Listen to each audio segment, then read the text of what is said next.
It's Allan Parrot. I worked exclusively for President Sheikh Zayed, the late president of the United Arab Emirates. I lived with him and his family for 20 years. I also trained falcons for the Saudi Crown Prince before he became King Abdullah. Falconry is the Rosetta Stone for Al-Qaeda.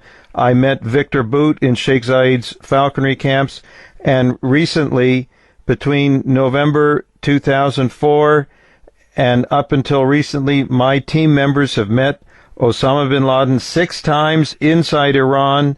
We have repeatedly notified the U.S. government and only received, first we were ignored, then we were obstructed, and then we were threatened. We have identified with documentation 3 mechanisms used by the Bush administration to covertly engineer bin Laden's house arrest inside Iran. We have identified 2 mechanisms used by this administration to continue the legacy. And Hillary Clinton's fingerprints are all over this, and Leon Panetta's fingerprints are all over this. His staff advisor was saying, you can become the next president if you help Allan bring bin Laden back. We discussed that we were going to give him a share of the rewards for justice money, which is $50 million. He was all excited, but then he said twice, he said, I cannot ask permission from Leon Panetta to work with you to get bin Laden out of Iran, but I can ask my good friend Leon Panetta if he has any objections.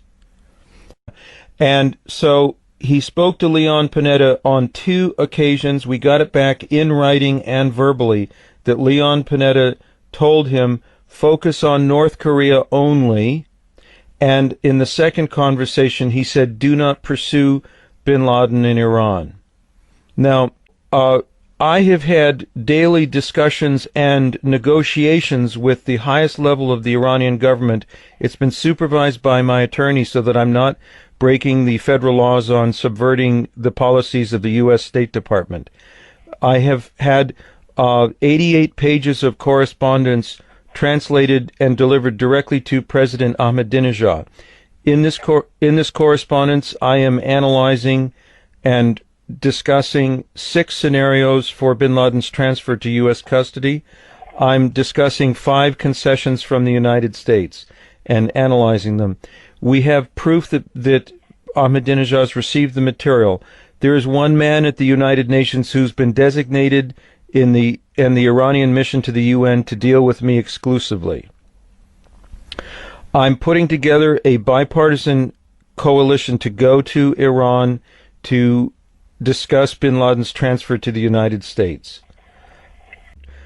Yesterday I had a conference call with Senator Susan Collins' people, and it included Brandon Milhorn, who's on the Senate Homeland Security and Government Affairs Committee, also Robert Strayer and Molly Wilkinson. My request to Collins is that we get Collins and Lieberman to accompany us to the Oval Office to tell the president that this is a ticking time bomb, and if they will not, that he's got to designate Susan Collins and Lieberman to negotiate with Iran, and if he will not do so, we will go public about this in a way, because we've now determined, without any doubt, I've got the proof, that Hillary Clinton's fingerprints are all over this policy. She has actually inherited the policy from the Bush administration,